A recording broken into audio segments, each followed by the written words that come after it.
Je t'affiche ici 3 mots, arbre, fleur et soleil. Et je te laisse en choisir un, celui que tu veux. Je pense que c'est bon, et à 3, je vais te dire celui que tu as choisi. 1, 2, 3, soleil. Je crois que tu l'as compris, on va parler d'influence et de choix. Donc qu'est-ce qui fait que tu as possiblement choisi le soleil? L'arbre et la fleur sont quand même assez proches l'un de l'autre comparé au soleil. Et donc le soleil est l'élément en fait qui se démarque des trois, et donc c'est celui que tu as retenu. On appelle ça l'effet Van Restorff. Pour faire simple, c'est le psychologue Van Restorff qui a découvert qu'un élément qui se différenciait d'un groupe était plus souvent retenu. Ça c'est très cool, c'est la première technique, mais tu dois te dire que ça ne marche pas tout le temps. Surtout si tu n'avais pas pensé au soleil, parce que du coup ça n'a pas marché sur toi. Et tu as raison, c'est pour ça que là je vais t'expliquer quelque chose qui va faire que ça marchera tout le temps. On va utiliser la double réalité. Pour te faire comprendre facilement, je vais te reprendre l'exemple de tout à l'heure, avec donc l'arbre, la fleur et le soleil, et je te demande de reprendre l'élément que tu avais choisi tout à l'heure. Et je te refais le discours avec une double réalité. Donc là je pense que tu as ton mot en tête, et moi je vais venir en supprimer un. Je vais supprimer le soleil. Intéressant, non?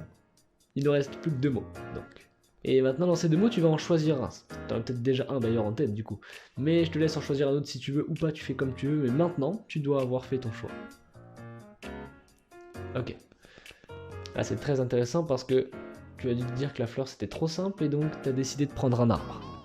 Ce qui fait que maintenant, je vais faire un peu différemment. Je vais prendre l'arbre et je vais le supprimer. Et il ne reste donc plus que la fleur. Ok, là j'ai utilisé une double réalité pour dans tous les cas arriver à mes fins sans avoir l'air d'avoir raté. C'est très simple, si au tout départ tu avais choisi le soleil, tu as l'impression que j'ai supprimé ton mot et tu t'es dit ok, il savait que je pensais au soleil. Et si au départ tu avais pris l'arbre ou la fleur, tu t'es dit que du coup tu avais supprimé un mot qui n'était pas le tien et il t'en restait plus que 2. 2 personnes qui font un choix différent vivront l'expérience de 2 façons différentes. Et ça c'est génial. La deuxième subtilité c'était pour là. Et pour le coup là, il n'y avait pas de double réalité puisque j'ai affirmé que ton mot était l'arbre. Et du coup je peux pas t'expliquer comment j'ai fait ça. Le tour que je viens de te faire s'arrête pas là, il y a encore une étape avec la fleur qui sera demain sur mon TikTok. Donc là t'es un peu en avant-première, tu vois. Et donc maintenant, je crois que tu sais tout en fait. On arrive sur la fin de la vidéo, si tu savais pas que j'avais un TikTok, t'attends quoi pour me suivre?